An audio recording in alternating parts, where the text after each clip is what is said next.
So the mystery of life and its cyclic evolution, the illusion of physical reality, was presented by initiates from time immemorial.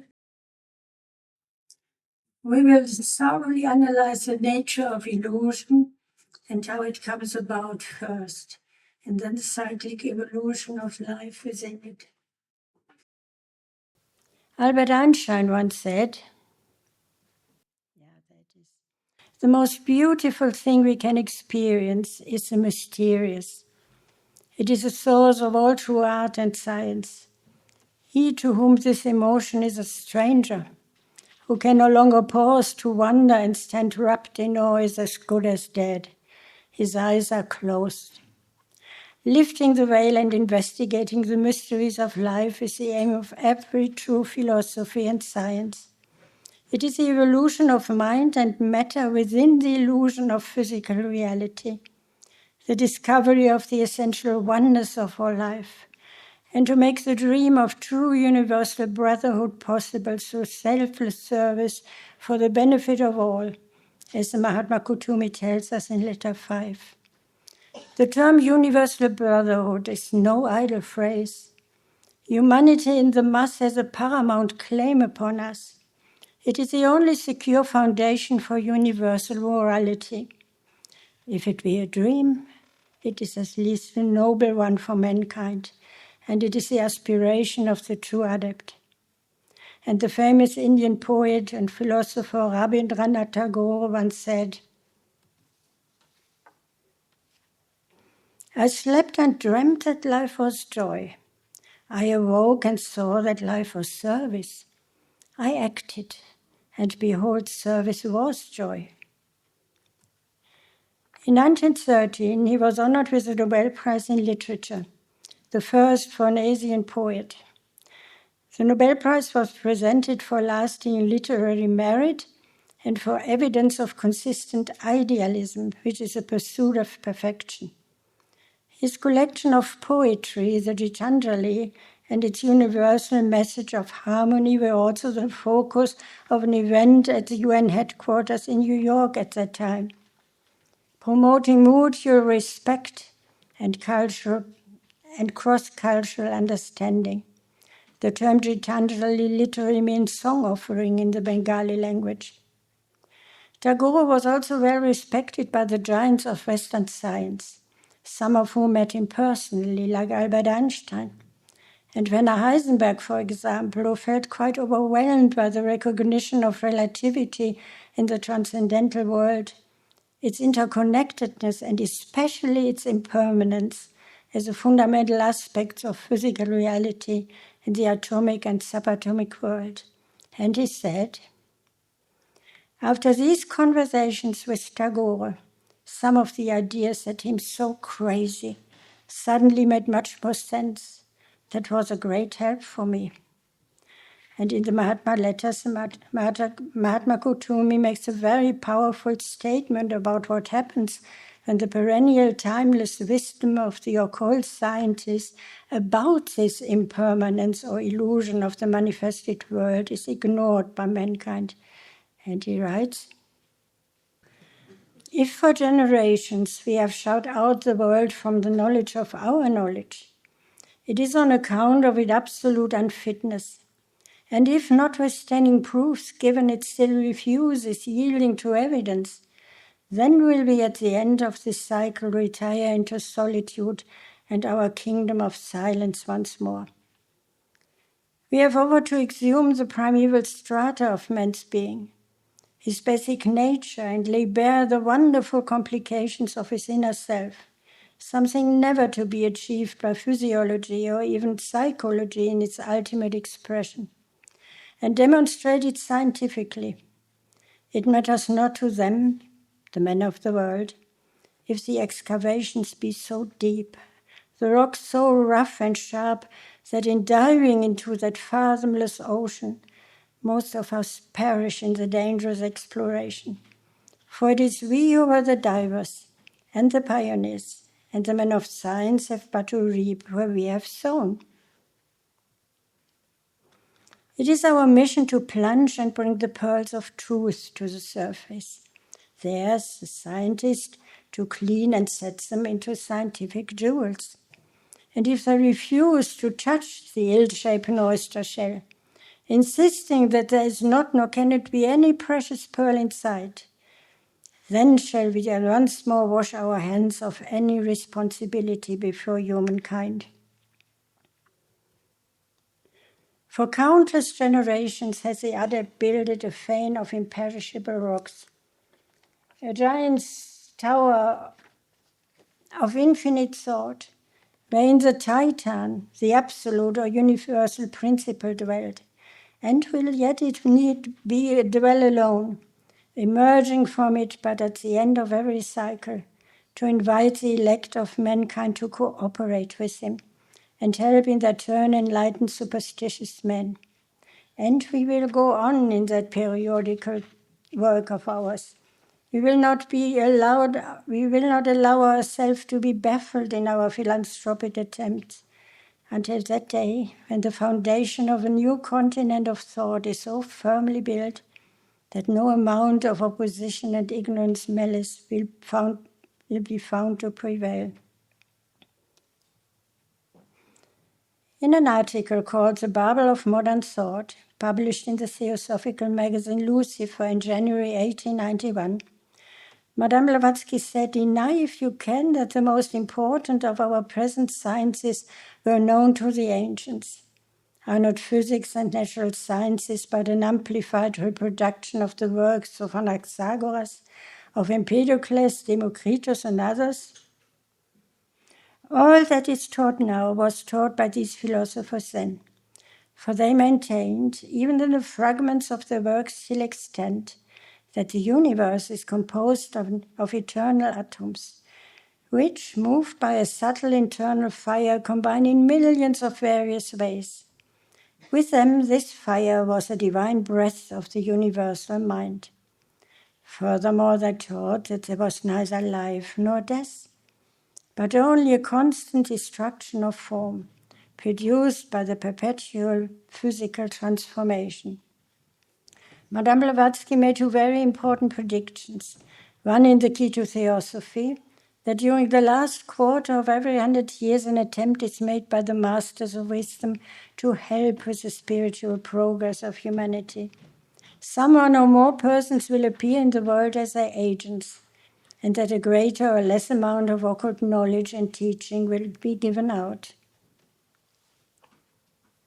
A second and a very precise one can be found in the Secret Doctrine, where she says that we are at the close of the Aryan Kali Yuga, a Sanskrit term describing the last of the 4 yugas in the ancient Puranas, a collection of symbolical and allegorical writings. Kali means strife, discord, quarrel, or contention, symbolizing the Dark Age.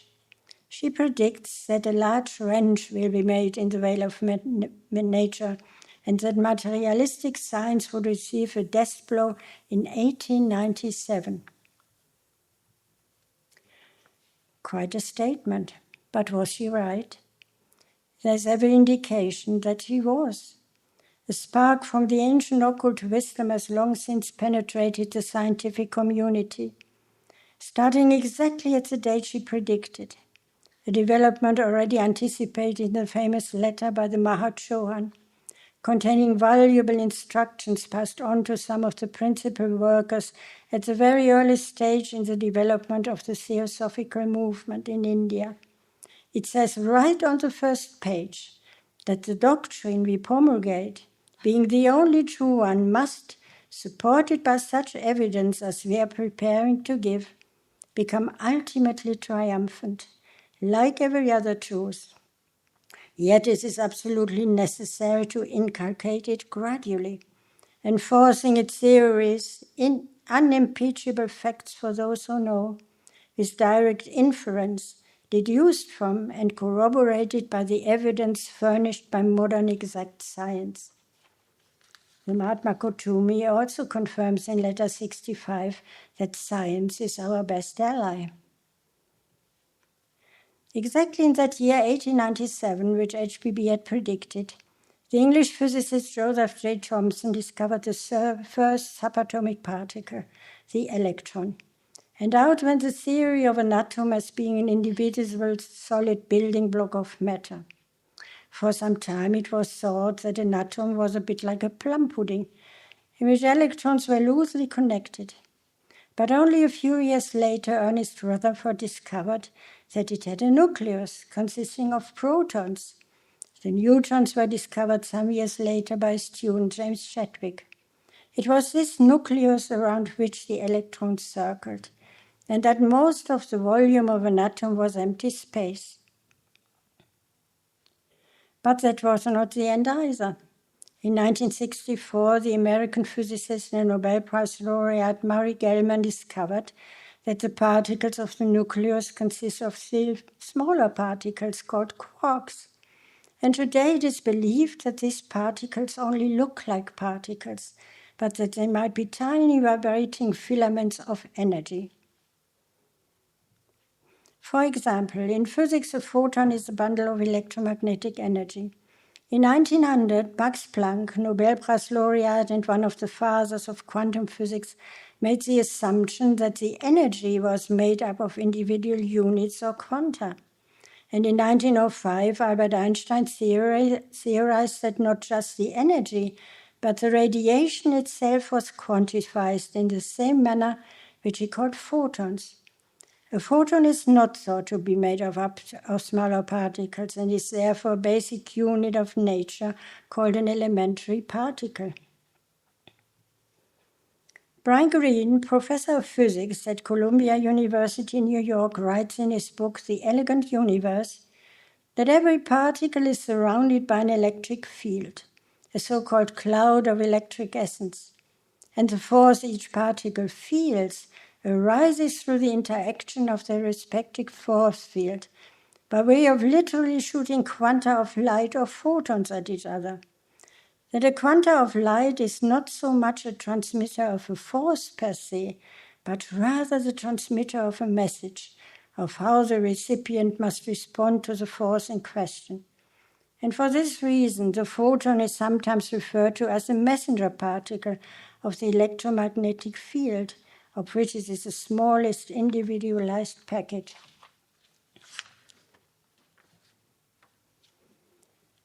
The secret doctrine also tells us that the light of the Logos is the link between objective matter and subjective thought. It is forward, the dynamic energy of cosmic ideation, the one instrument with which the Logos works.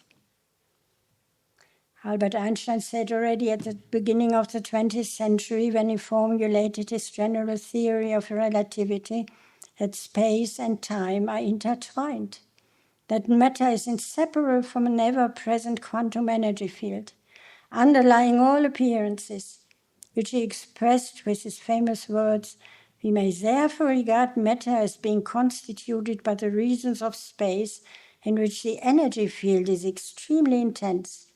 There's no place in this new kind of physics for the field and matter, for the field is the only reality." And about our perception of reality from manifestations in this underlying energy field, he says that this reality is merely an illusion, albeit a very persistent one. This awareness has haunted the scientific community for over a century, when it became obvious that matter is not at all what it seems to be, and nor is time. In ancient Hindu philosophy, this power of illusion, which makes the phenomenal existence and its perception by finite minds possible, is called Maya, because it is subject to change through decay and differentiation, and which therefore has a beginning and an end. Only that which is changeless and eternal is called Parabrahm. In Sanskrit, the secondless or absolute reality, an impersonal principle beyond human speculation. Maya or illusion is an element which enters into all finite things. For everything that exists has only a relative but not an absolute reality. Nothing is permanent except the one hidden absolute existence which contains in itself the noumena of all realities. The existences belonging to every plane of being, up to the highest Yanchuans or highest intelligences, are in a degree of the nature of shadows, cast by imagined lantern on a colorless screen, HBB referring to Plato's example.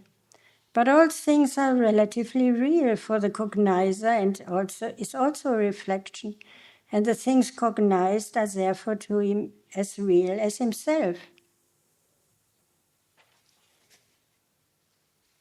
Whatever reality things possess must be looked for them before or after they have passed, like a flash through the material world. But we cannot cognize any such existence directly so long as we have sense instruments, which bring only material existence in the field of consciousness. Whatever plane our consciousness we may be acting in, both we and the things belonging to that plane are for the time being our only realities.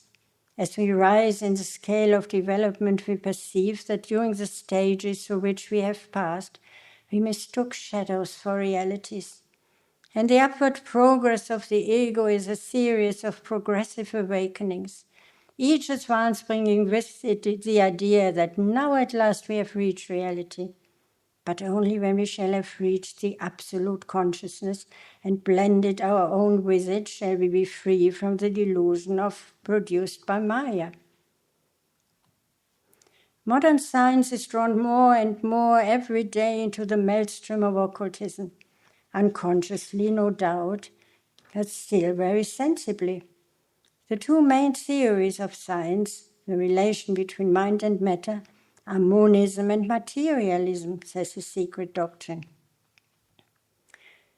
Dr. Amit Goswami, Professor Emeritus of Theoretical Physics from the University of Oregon, explains in his book, The Visionary Window, a quantum physicist's guide to enlightenment, a bit deeper what monism is. Spiritual Eastern traditions posit that transcendent consciousness rather than matter is the ground of all being, and that all else is epiphenomena or a side effect.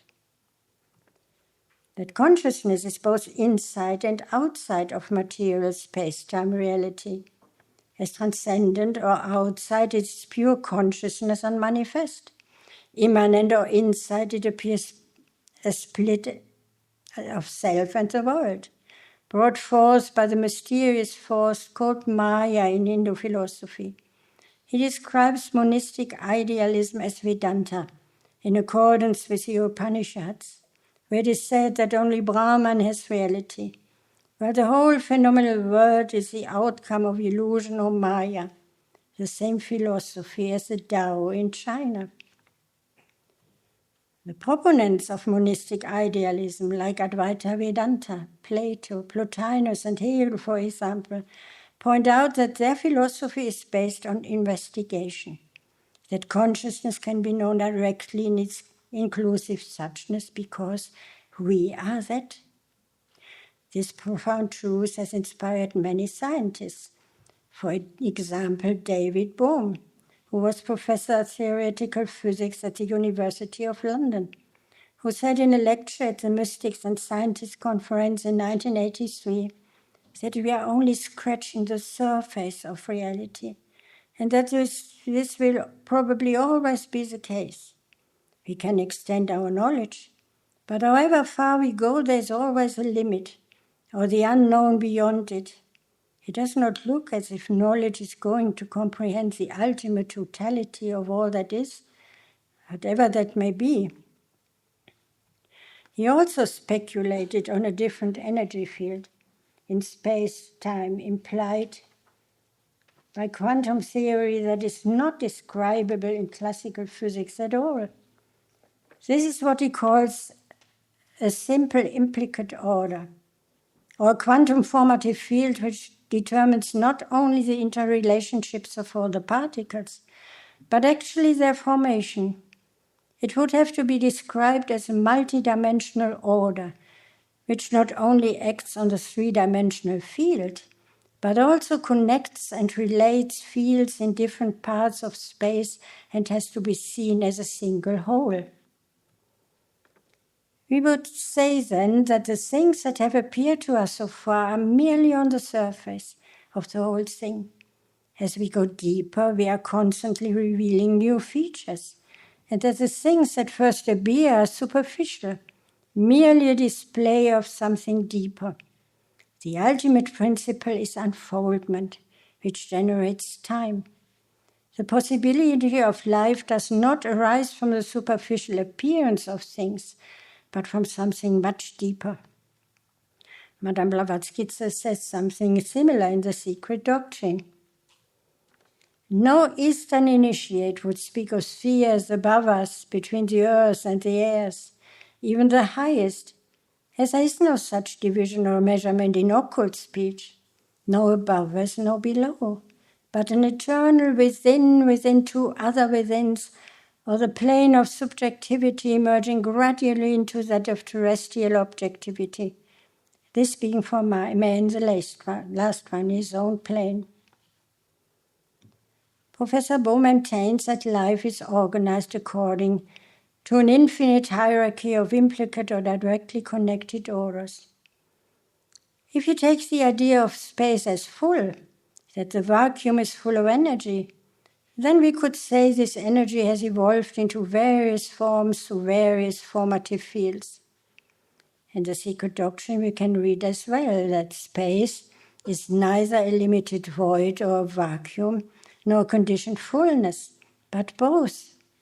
On the plane of absolute abstraction, it is the ever incognizable deity, which is void only to finite minds. And on that plane of Mayavic perception, it is a plane or more absolute container of all that is, whether manifested or unmanifested, that absolute all.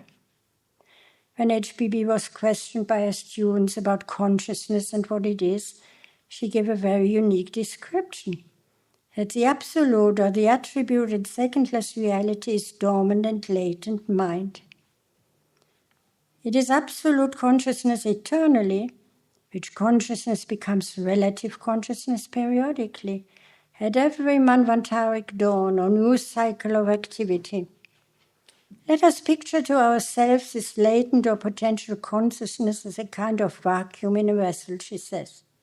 Break the vessel, and what becomes of the vacuum? Where shall we look for it?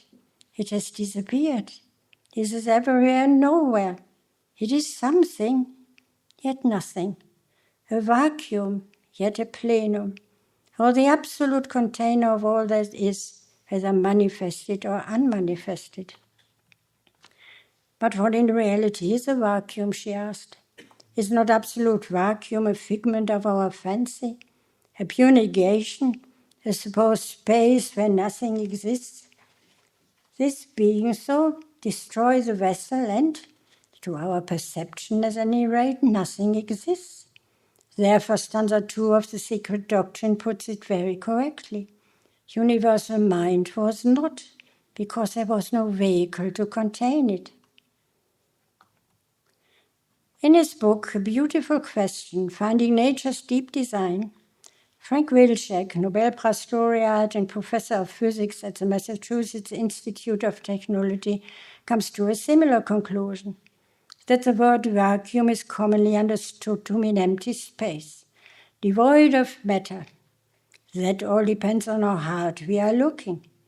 That the vacuum of interstellar space is permeated by a variety of quantum energy fields. That the word vacuum does not refer unambiguously to a definite thing, and that the philosophical concept of void or space of perfect nothingness is quite different from any reasonable understanding of physical space in the present-day physical world. In modern physical cosmology, it is important to take into account that space-filling fields, such as the electromagnetic field, for example, or the newly discovered X field, have profound physical effects, altering the behavior of matter and contributing to dark energy. They are pervasive and inescapable. The behavior of matter within these different vacuums can be drastically different. It is suggestive that space itself is a sort of material that can exist in different phases, just as water can exist as liquid water, ice, or steam.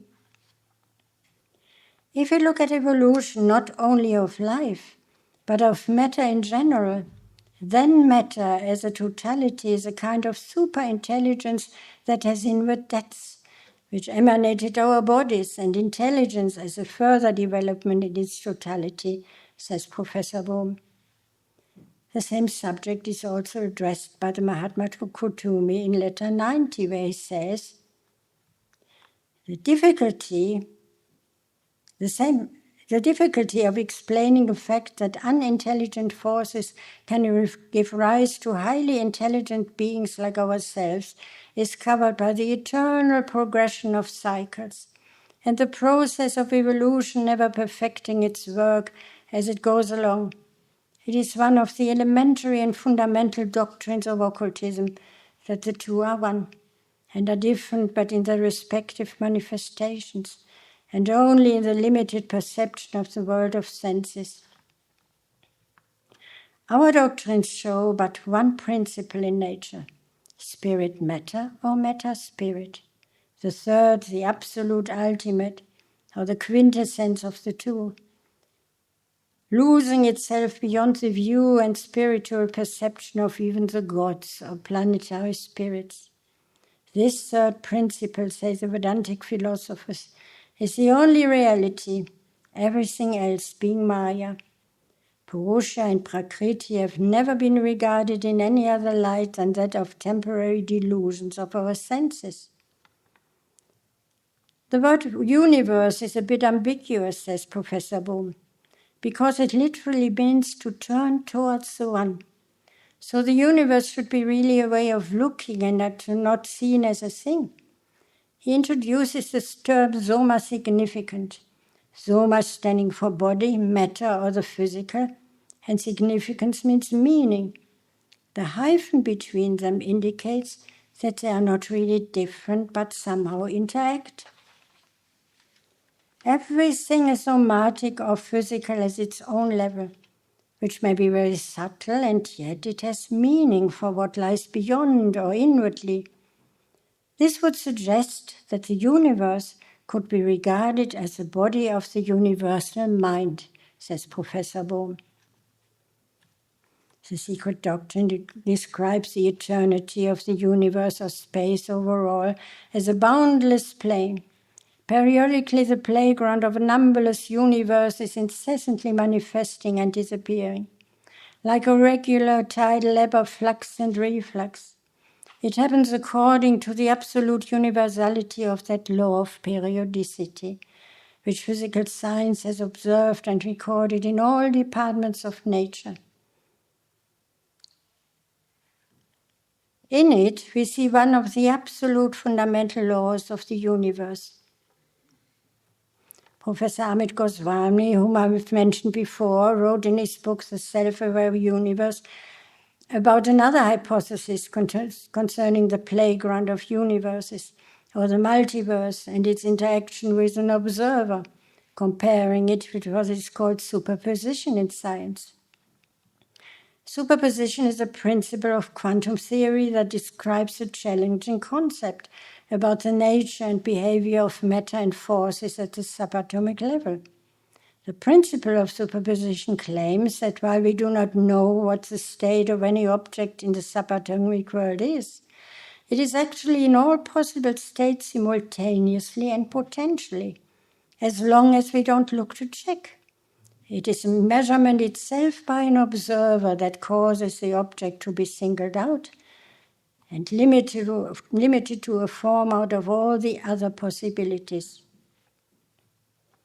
Supposing that parallel universes of the many world theory are not material but archetypal or potential in contact, and that they are universes of the mind, then we can say that each observation makes a causal pathway in the fabric of possibilities in the transcendent domain of reality. Once a choice is made, All except the one pathway which was chosen does then manifest. All the others remain as possibilities or ideas only. A truly cosmological question can now be answered, says Professor Goswami. How has the cosmos existed for the past 15 billion years when there were no conscious observers? He supposes that the universe exists as formless potentia in myriads of possible branches in the transcendent domain, and becomes manifest only when observed and manifested by conscious beings. But how does the undivided consciousness with its possibilities become divided into an experiencing subject and an experienced object? You are that. Tattvamasi. So what does Theosophy teach us about the process of manifestation of multiple universes? And does it confirm Professor Amit Goswami's theory that an observer is necessary to make it possible? It does. The technical details of the whole process are given by HPB in the Transactions of Blavatsky Lodge and the Secret Doctrine. Once we postulated universal mind, both the brain, the mind's vehicle, and consciousness, its faculty, must be quite different on a higher plane from what they are here, says HPB. They are nearer to the absolute all and must therefore be presented by a substance infinitely more homogeneous, something sui generis or unique, and entirely beyond the reach of our intellectual perception. Let us call or imagine it at an incipient, incognizable state of primeval differentiation. On that higher plane, it seems to me, she says, Mahat, the great Manvantaric principle of intelligence, acts as a brain, through which the universal and eternal mind radiates the Ahi, representing the resultant consciousness or ideation. The Ahi, or the Anshuans, or highest intelligences, are the collective hosts of spiritual beings, who are the vehicle for the manifestation of the divine or universal thought and will. They are the intelligent forces that give to it and act in nature her laws, while themselves acting according to laws imposed upon them in a similar manner by still higher powers. But they are not personifications of the powers of nature, as erroneously thought, says HPB. The Secret Doctrine admits the Logos, or a collective creator of the universe, a demiurgos in the same sense implied when one speaks of an architect furnishing the plan. In our case, the plan was furnished by the ideation of the universe, and the constructive labor was left to the hosts of intelligent powers and forces. But that demiurgos is no personal deity.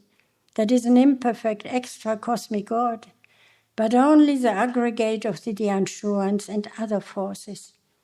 They are dual in their character, being composed of A, the irrational brute energy inherent in matter, and B, the intelligent soul or cosmic consciousness which directs and guides that energy, and which is the Anshuanic thought reflecting the ideation of the universal mind. This results in a perpetual series of physical manifestations and moral effects on earth during Manvantaric periods, the whole being subservient to karma. When Madame Blavatsky was asked, what is karma? She gave the following answer. We consider it as the ultimate law of the universe, the source, origin, and fount of all other laws which exist throughout nature. Karma is the unerring law which adjusts effect to cause on the physical, mental, and spiritual planes of being. The aggregate of individual karma becomes that of the nation to which those individuals belong.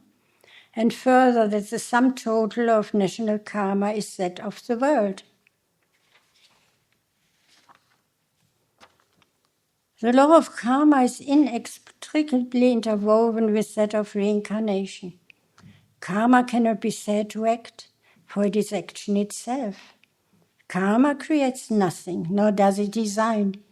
It is man who plans and creates causes, and karmic law adjusts the effects, which adjustment is not an act but universal harmony, ever tending to resume its original position. Thus, like the revolution of a wheel, there is a regular succession of death and birth, the moral cause of which is cleaving to existing objects, while the instrumental cause is karma, the power which controls the universe, prompting it into activity, merit and demerit. It is therefore the great desire of all beings who would be released from the sorrows of successive birth, to seek the destruction of the moral cause, the cleaving to existing objects, or evil desire.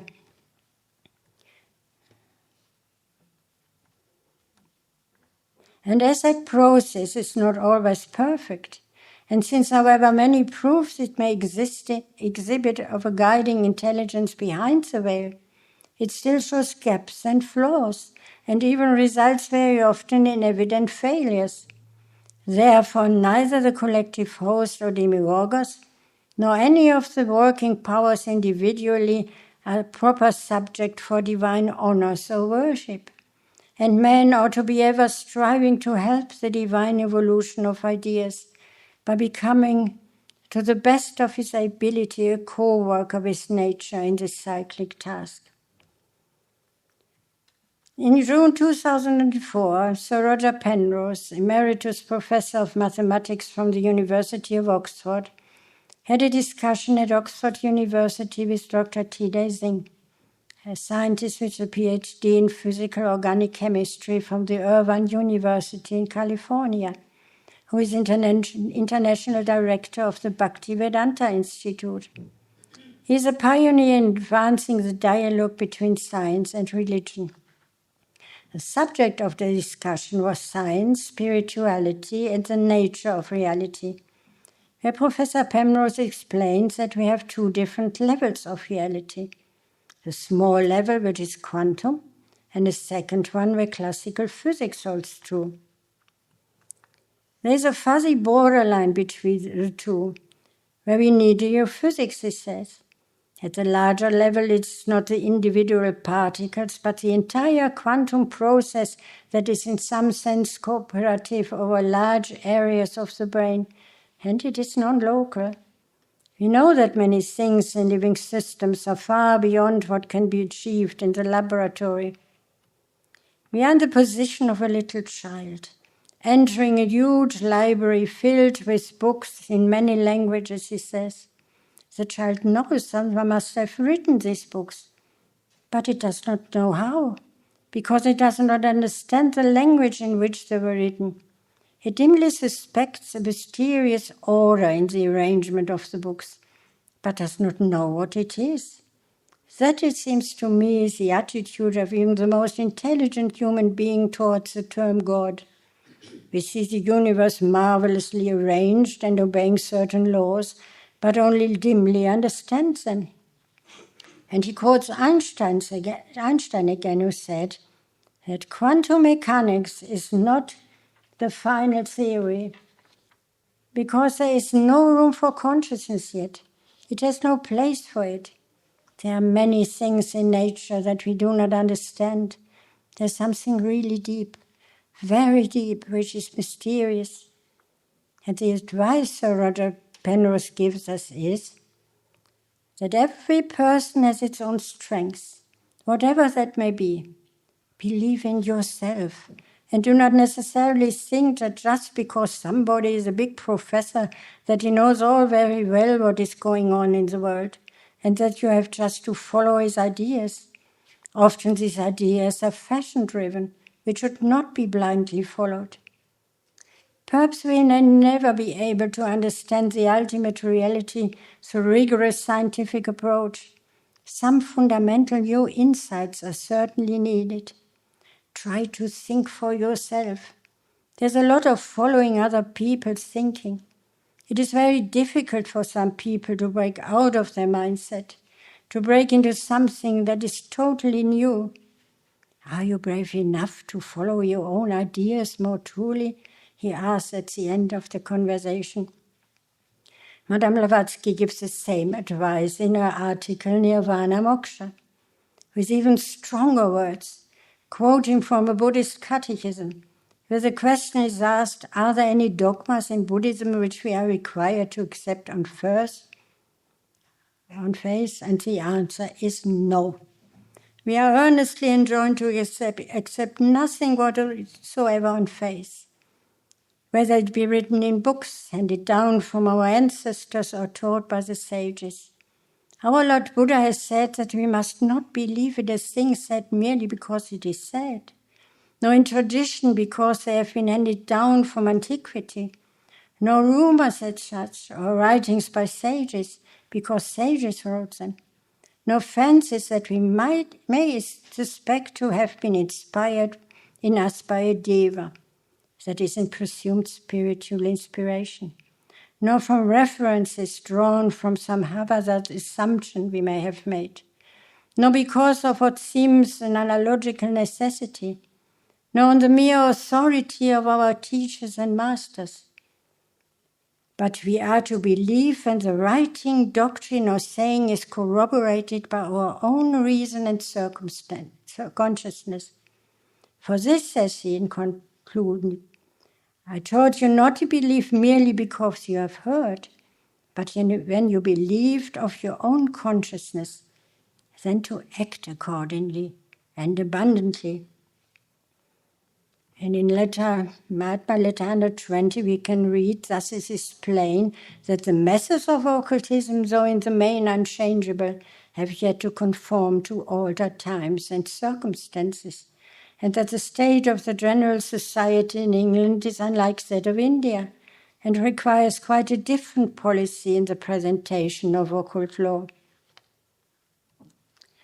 Dr. Deepak Chopra, a pioneer of integrative medicine, which combines conventional Western medicine with complementary and alternative therapies, and Dr. Minas Kavatos, professor of physics, computational science and engineering at Chapman University in California, wrote in their book, You Are the Universe, Discovering Your Cosmic Self and While It Matters. That reality is all-inclusive, and that human beings can embrace an infinite variety of what reality has to offer. Everything we perceive is a mental creation, accumulated over millions of years of evolution. Human beings might be a bright idea the universe had, but why? This can mean only one thing. We allowed the universe to be aware of itself in the dimension of time and space. Quantum physics makes it undeniable that we live in a participatory universe. Our minds are fused with the cosmic mind. The reason why it took so long to arrive at this conclusion is that stubborn materialism. The brain just serves as a doorway to where consciousness lives. Photons strike our retina as we read information, which gets transformed into faint electrical impulses in the brain. Anything a person can say, think, or do can be computerized in the form of a digital code, using ones and zeros. Unless the universe is mindful, it is impossible to create a mind out of a mindless creation. Neurons, for example, do not listen to music. We do. Even the most basic elements of consciousness are absent from the brain. It has no idea that it exists. It does not decide what music we would like to listen on the radio. Our mind does. Consciousness is not in the universe any more than wetness is in the water. Consciousness is there already. Wetness and water coexist. They are inseparable from each other. The secret doctrine says something similar, namely, that concrete consciousness cannot be predicted of abstract consciousness any more than the quality wet can be predicted of water. Wetness being its own attribute and the cause of the wet quality in other things. Consciousness implies limitations and qualifications. something to be conscious of, and someone to be conscious of it. But absolute consciousness contains the cognizer, the thing cognized, and the cognition, all three in itself, and all three are one. Which parts of our own reality can be changed, using only our mind, that actually make a difference? Asked Dr. Chopra and Professor Kavatos. This needs to be defined by a term which the average person has probably never heard of: qualia, a Latin word which means qualities. It points away from physical objects towards subjective experiences. Qualia are the everyday qualities of existence: light, sound, color, shape, texture. They are the glue that holds the five senses together, like the scent of a rose, the velvety texture of its petals and shape, for example. Qualia is everywhere. Nothing happens without them. They are the subjective building blocks of reality. The body is not experienced as cells, tissues, and organs, but rather in different states of awareness. Mind comes first and reaches out to experience reality through qualia, embracing the five senses. The universe is in us, and since qualia occur in consciousness, they are not limited to physical dimensions. The brain produces images in such a way that it is not inside its tissues. No matter how hard we look, we will not find any image in the brain. It just serves one function.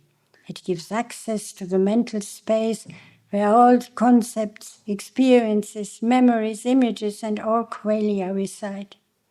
Like images on a television screen, for example.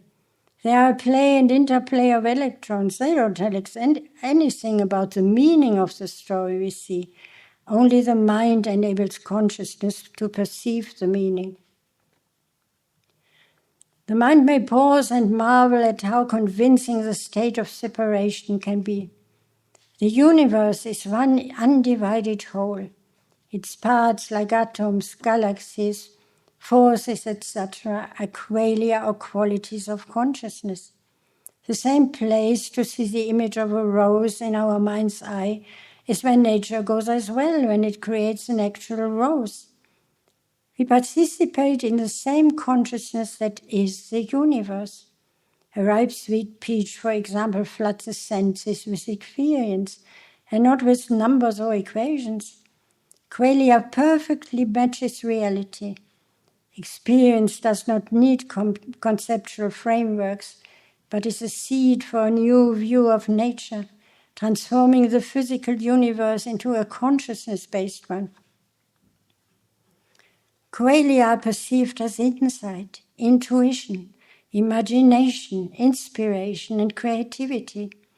The organs of perception do not create perception, but are the lens through which consciousness and its qualia create perceptual experience.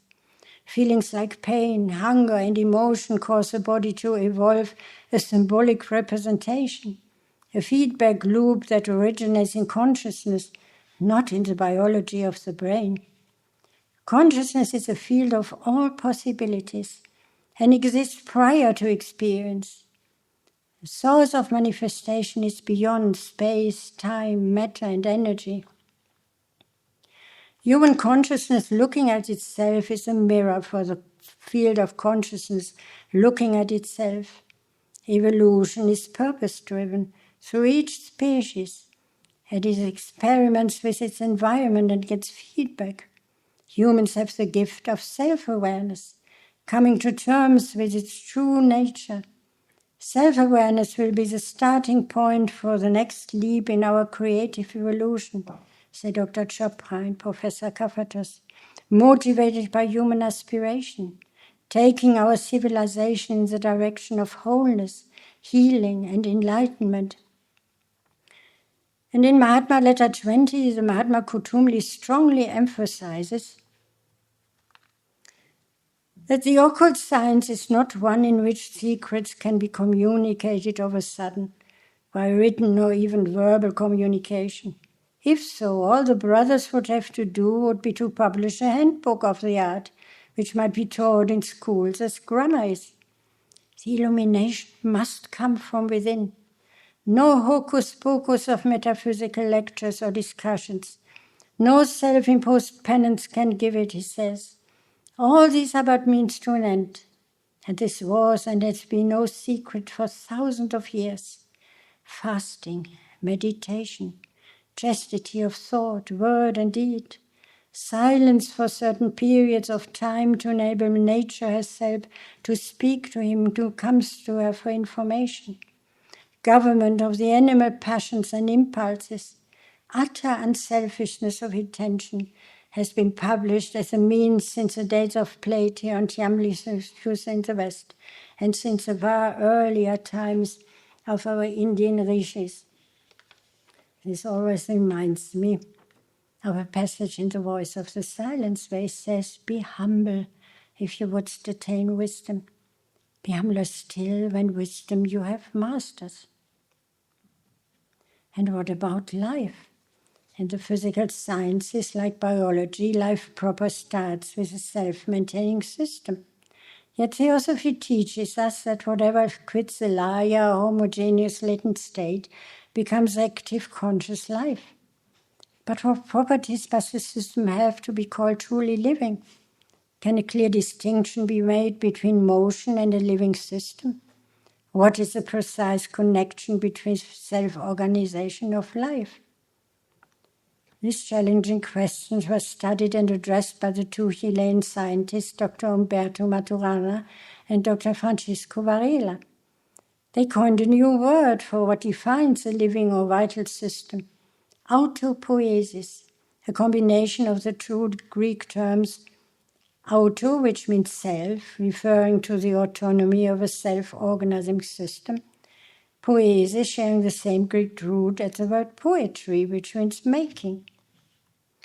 Autopoiesis therefore means self-making, a peculiar closure of living systems which are alive and maintain themselves metabolically, whether they succeed in reproduction or not.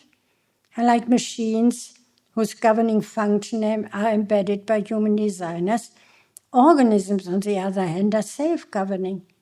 Autopoiesis emphasizes life's maintenance of its own identity. The key characteristic of a living network is that it continually produces itself, a distinct system by being an active part of the network. Through their interaction with the environment, living organisms continually maintain and renew themselves, using energy and resources from the environment for that purpose. The continual self-making includes the ability to form new structures and new patterns of behavior. According to autopoiesis, a mind is not a thing but a process, that the organizing activity of living organism is mental activity and interaction. Mental processes are immanent in matter at all levels. Learning, memory, decision-making are all mental processes, a necessary and inevitable consequence before organisms develop brains and higher nervous systems. Madame Blavatsky confirms in her secret doctrine commentaries that on this, our very same plane, they are not only the intellects of men, they are other intellects and intelligences. Call them what you like. The mind of animals from the highest to the lowest, from the elephant down to the ant. I can assure you that the ant has in relation to its own plane just as good an intellect as we have. If it cannot express it to us into words, it yet shows high reasoning powers besides and above instinct, as we all know. The secret doctrine says, the secret doctrine commentaries, to say that animals have no intelligence is the greatest fallacy in the world. Dr. Maturana's and Dr. Varela's concept of what the nature of life and cognition is was later on called the Santiago theory. According to this theory, the brain is not necessary to exist. A bacterium or a plant has no brain but has a mind. Mind and matter no longer appear as two separate categories, but are seen as merely different aspects or dimensions of the same phenomena of life. It is a continually bringing forth of a world through the process of living.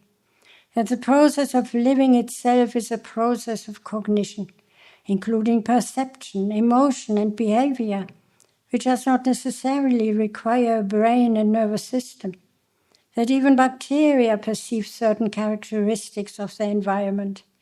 Development is always associated with learning, the two sides of the same coin. Cognition is not a representation of an independent world, but rather bringing forth of a world where no objectively existing structures exist independently, but are part of each other in a network of interdependence. As the complexity of a living organism increases, so does its cognitive domain. The brain and nervous system represent a significant expansion of an organism's cognitive domain. At a certain level of complexity, a living organism not only couples to its environment, but also to itself, and thus brings forth not only an external but also an inner world. In human beings, this process of an inner world is ultimately linked to language, thought, and consciousness. Everything in the universe progresses steadily in the great cycle, while incessantly going up and down in the smaller cycles, says the secret doctrine. Nature is never stationary during Manvantara, as it is ever becoming, not simply being.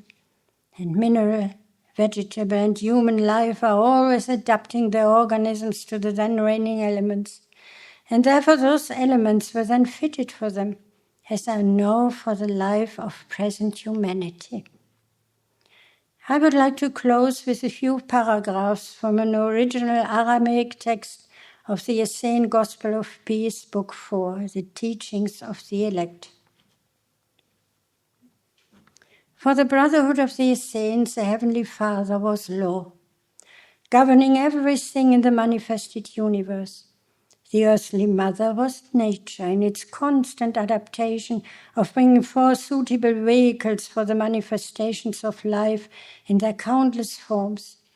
Jesus emphasized that the communication with the vital forces of sound, light, and life were absolutely essential for our evolutionary progress. And he said, when the sun is high in the heavens, then shall you seek the holy stream of sound, for it can only be heard in the silence. It was his sound which formed the earth and the world, and you shall bathe in the stream of sound. For in the beginning of times did we share in the holy stream of sound that gave birth to all creation. Become the sound itself, that the stream of sound may carry you to the endless kingdom of the Heavenly Father, there where the rhythm of the world rises and falls. Let your thoughts before sleep be with the stars, for the stars are light and the Heavenly Father is light. For at the beginning of times the Holy Law said, let there be light. And there was light, and you shall be one with it. One day, your body will return to the earthly mother, but the holy stream of life, the holy stream of sound, and the holy stream of light were never born and can never die. Enter the holy streams, that you may reach the kingdom of the Heavenly Father and become one with Him. More than this cannot be told, for the holy streams will take you to that place where words are no more, and even the holy scrolls cannot record the mysteries therein. And then the elder was quiet, and a great stillness stole over the brothers, and no one wished to speak. The shadows of late afternoon played on the river, still and silvery as glass, and in the darkening sky could faintly be seen the filigree crescent moon of peace. And the great peace of the Heavenly Father wrapped them all in deathless love. Peace be with you. Thank you.